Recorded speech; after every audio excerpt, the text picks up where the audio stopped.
নবী করিম সাল্লাল্লাহু আলাইহি ওয়াসাল্লাম সাহাবায়ে কেরাম রিদওয়ানুল্লাহি আলাইহিম আজমাইনকে একদিন জিজ্ঞাসা করেছিলেন, হাল তারাউনা মা আরা। ইমাম মুসলিম শরীফের কিতাবুল ফিতানের শুরুর দিকে হাদিস এনেছেন।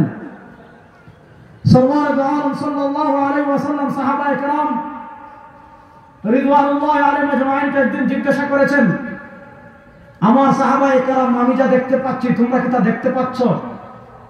এই দেখা মানে অন্তর্দৃষ্টি দিয়ে দেখা, এই দেখা মানে নবী দুনিয়ার সবকিছু দেখেন, ব্যাপারটা এমন না। এটা হলো অন্তর্দৃষ্টি দিয়ে দেখা।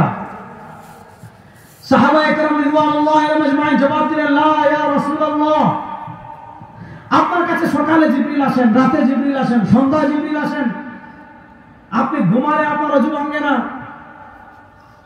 রাসূলুল্লাহ নিজে বলেছেন, ফাইন্না আইনা ইয়াতানামান ওয়া লা ইয়ানামু কলবি, আমার কলব ঘুমায় না, আমার চোখ ঘুমায়।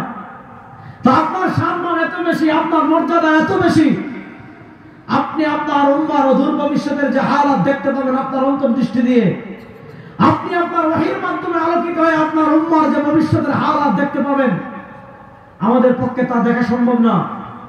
নবী করিম সাল্লাল্লাহু আলাইহি ওয়াসাল্লাম সাহাবায়ে কেরাম রিদওয়ানুল্লাহি আলাইহিম আজমাইনকে জবাব দিয়েছিলেন, ইন্নী আরাল ফিতনা খিলালা বুয়ুতিকুম কাওয়াকিল কাতরি, ইন্নী আরাল ফিতনা খিলালা বুয়ুতিকুম কাওয়াকিল কাতরি।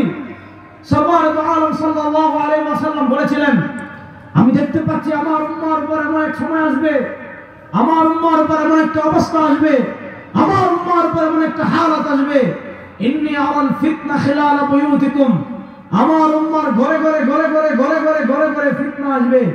কাওয়াকিল কাতর, বৃষ্টির ফুটা পড়া যখন শুরু হয়, অনবরত বৃষ্টির ফুটা পড়ে, যদি 3 মিনিট বৃষ্টি পড়ে, কত ফুটা বৃষ্টি পড়েছে আপনি গুণে শেষ করতে পারবেন না। যদি 5 মিনিট বৃষ্টি পড়ে, কত ফুটা বৃষ্টি পড়েছে আপনি গুণে শেষ করতে পারবেন না। যদি 10 মিনিট বৃষ্টি পড়ে, কত ফুটা বৃষ্টি পড়ে আপনি গুণে শেষ করতে পারবেন না। আবার 1 ফুটা বৃষ্টির পরে আরেক ফুটা বৃষ্টি দুনিয়াতে পড়তে দেরি হয় না, অনবরত লাইন ধরে বৃষ্টি পড়তে থাকে। সাল্লাল্লাহু আলাইহি ওয়াসাল্লাম বলেন, আমি দেখতে পাচ্ছি আমার উম্মার ঘরে ঘরে বৃষ্টির ফুটার মতো ফিতনা আসবে। অর্থাৎ একটা ফিতনা শেষ হয় নাই আরেকটা আসবে, আরেকটা শেষ হয় নাই আরেকটা আসবে, আরেকটা শেষ হয় নাই আরেকটা আসবে, আরেকটা শেষ হয় নাই আরেকটা আসবে, আরেকটা শেষ হয় নাই আরেকটা আসবে।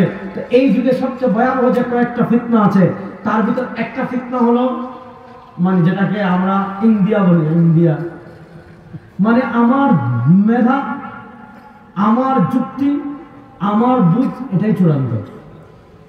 এখন আমার বুঝের সাথে ইমাম আবু হানিফার ফতোয়া মিললে মানবো, নাইলে নেই। ইমাম শাফিঈর ফতোয়া মিললে মানবো, না মানলে নেই। অর্থাৎ আমার যুক্তিকে আমি সব জায়গায় প্রাধান্য দিচ্ছি, সব জায়গায় আমার যুক্তিকে প্রাধান্য দিচ্ছি। আমি একবার সৈয়দপুর বসা, ঢাকা আসবো, এক ভদ্রলোক আমাকে দেখলে অনেক অপছন্দ করে, বিশেষ করে ওই এলাকার লোক, নানা কারণে। তো উনি বুঝছে যে উনার পাইছে, একটু কথাবার্তা বলি। তো আমার একটা বক্তব্য আছে, একজনকে খুব শক্তভাবে আমি খণ্ডন করেছিলাম অনেক আগে। যা এটা খণ্ডন করার পরে আল্লাহর বান্দা তওবা করেছেন।